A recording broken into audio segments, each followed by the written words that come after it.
by Joe Wicks, which is a good thing because Phillip Schofield here is already tucking in. Aren't you, Phil? You a bit hungry, Phil? All morning, I've looked at these across the way.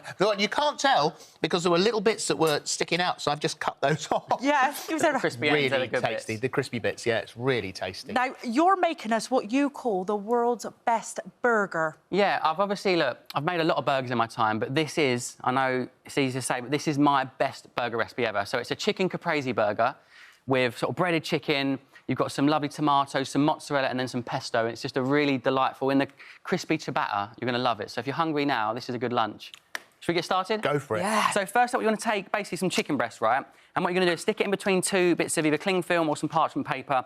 Give it a good bash, make it nice and thin. Because what that's going to do is going to allow it to cook through a bit quicker. So we're actually going to be roasting these rather than frying them in the oven. So give it a good old bash. And what you're going to do then, we've got three little kind of dishes ahead of us here. We've got, first up, so first stage is flour, and I'm just going to put some dried oregano in there. Just mix that all in, just to give it a bit of extra flavour. A little bit of salt and pepper as well. And then, essentially, what you're going to do is you cover the chicken breast, first of all, in the flour.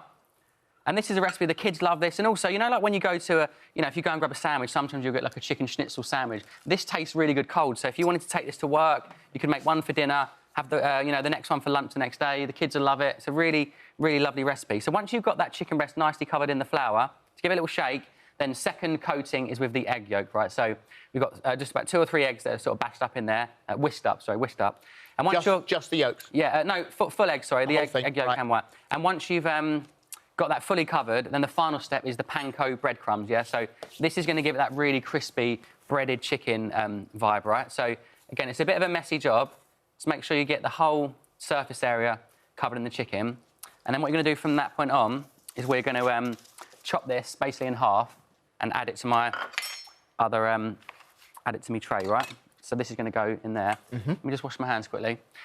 So, yeah, this is a recipe that I've been making for the kids, and they always get so excited because it's like, it's a treat, and we obviously have it with some chips, some sweet potato fries or some French fries.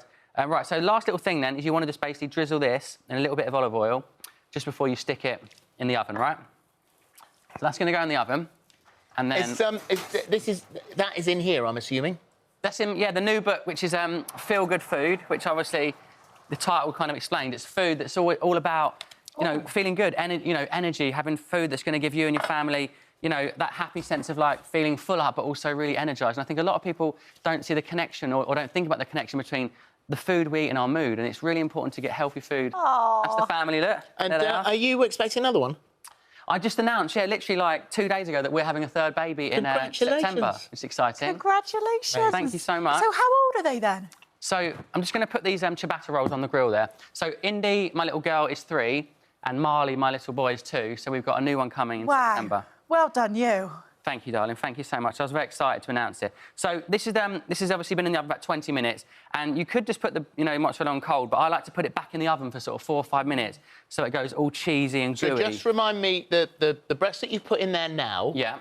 In the oven, I was sure you were going to pop them on the grill there, so they're being roasted, so that's the healthy side of it. Yeah. And how long are they in for? So 20 minutes on about 200 degrees. The reason I don't fry them is because they burn on the outside, but it's hard to get it cooked on the inside. So do I turn them over halfway through? Yeah, halfway through, give them a little turnover, and basically that just means that both sides get nice and crispy on the outside. The temperature of your oven is 170, was that? It's about 200 degrees. Oh, 200, right, OK. So here's some that I've done earlier, which have cooled down a little bit. So, guys, you've actually got your own chicken already done. So what I want you to do now is build your burger, right? So you've got your chicken breast. I'm going for double, so I'm going to do a double burger with basically 2 chicken breasts and then the pesto, your tomato, and your rocket. So is the pesto my butter? It can be, yeah. It can be on the base or it can just be on the top. I'm going to go straight on top with my chicken breast, a little bit of rocket in between. And, yeah, like I said, this is really nice to have as a lunch, to have it hot. But I tell you what, if you have it cold, like I ate one this morning, it tastes just as good. But I do like the double, so double chicken and get that lovely... Oh, you double it. And this is just store-bought pesto as well. Yeah, and I mean, if you really like the pesto, go 2 layers. Look, get in the middle and on top. And then finally, a little bit of tomato. I mean, look at that. What a lovely lunch that's going to be for us all. Cool. Everyone's going to be ravenous. All the camera crew are going to want to eat these. So put your lid on top. Look, I mean, that's a big mouthful. And look at that. How are you going to get your gob around that? Well, it's got to be a bit of a squisher. Can I go with just one? Yeah, if you want to go single and you want to be a bit more kind of civilised, but I'm going to squish it down. Refined. What are you doing? You're doing. And then it's going to be Of course. pesto down the chin. It's going to be all over your chin, and that you know it's a messy one. But yeah, get stuck in. Oh, it's lovely. It's going to be tricky. It's going to be tricky. That is really, really good. It's the pesto. That's store-bought pesto as well. Mm-hmm. Look at that. But no problem at all. What are you like with the kids? Do you cook a lot at home with the kids? That's what I love, and I talk about that in the book. You know, using food as a time to connect. And I know sometimes it's like kids eat their dinner on their own, and that's their food. But I try and bring the kids in. We make a mess. We make tacos, and we do make porridge in the morning for breakfast. But I think bringing the kids in and getting them involved in the kitchen is really important, and also sitting as a family and trying to enjoy food. They really enjoy the food more, and they try a lot more when they sit together with you. What was Louis Theroux doing at your house, Joe? Louis Theroux came to my house because he's produced my documentary, which is coming out in a few months' time, and I wanted to film a PE with Joe worker because he does every PE with Joe. He did them all through lockdown. So we did a work, and I said, right, get out of the ice bath, and I got him in there, and he'd done about a minute and a half, actually, which is pretty good for his first time.